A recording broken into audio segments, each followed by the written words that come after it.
Usa ka masalubon nga buntag mga katropa.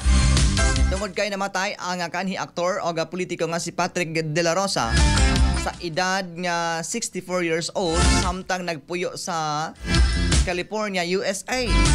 Ikumpirma sa iyahang igsuon nga si Dr. Marlon Gilbert De La Rosa ang maong nga balita. Apan wala pa siya mo parayag og dugang detalye bahin sa kamatayon sa aktor. May padayag usab sa ilang kasubo o kaluoy ang Provincial Information Office sa Oriental Mindoro. Diin kaniadto board member si De La Rosa, ila siya ingon sa usa ka mapahiobsanon og matinud-anon nga lingkod bayan na ang alagad sa katawhan uban sa kinasing-kasing dedikasyon.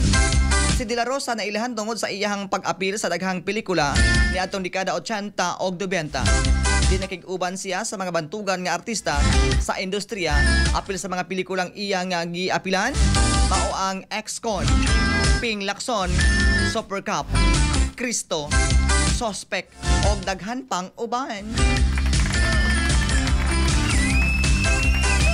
Og ato mga higala ato ang showbiz balita karong adlaw nga Miyerkules. Ako ni si Maring Inday Ari ka dili man jud ko gwapa. Di pa ko gwapo, di ko parehas aning Patrick. Ayapan ayaw ko piyan sa basig mapuhon. Maako na ka. Bye-bye.